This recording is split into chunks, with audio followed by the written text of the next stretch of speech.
Doing a video thing.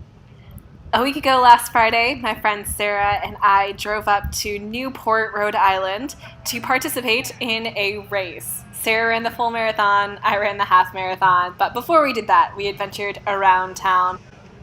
New England is kind of like Stars Hollow all the way around. It just felt nice and magical and wonderful, that perfect little small town feeling that you get in the fall with all the festivals and the crisp, cool weather. It was lovely.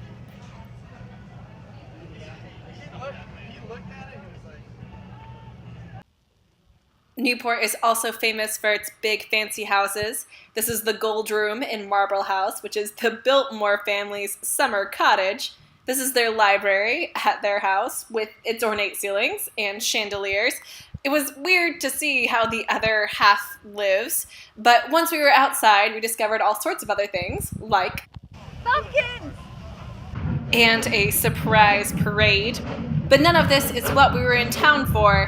That would happen early the next morning. Hi everybody, this is Sarah. Sarah, where are we? Newport, Rhode Island. And what are we going to do today? Run a marathon. Ah! So we'll see you on the other side. Bye. Bye. The marathon was not like this. I took this on our cliff walk on the day before the marathon, when the weather was lovely and pleasant and crisp, and the world seemed exactly the way you wanted it to be. The Atlantic crashed against the shore, the sun shone on the waves, and everything was beautiful. Watching the rocks and the sand take the waves over and over again as the world just kind of kept on going.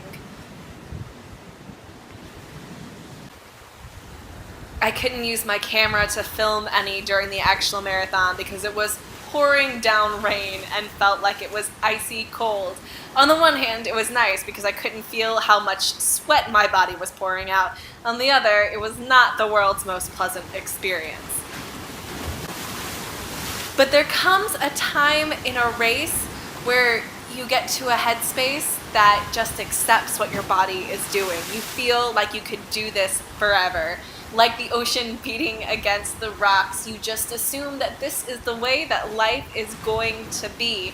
There's kind of a peace while you're running as your muscles are doing things that you never thought they'd be able to do. So we are here on the beach post-marathon. Look at our medals. Yay, we did it. Look. We did. So how was the marathon, Sarah? It was miserable. It was. The half marathon was actually kind of pleasant, even though it rained on us, but the actual marathon was miserable because it was windy like this. How you feel? I feel pretty good. The compression socks are helping. Compression socks are important. Pro tips from a runner. And what are you excited for in life right now? Cookies. Cookies! So we're going to go get those, and we'll talk to y'all later. Bye.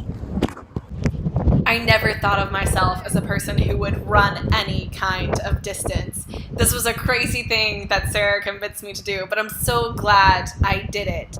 Individuals are built as much by communities as anything else, and thank goodness for that.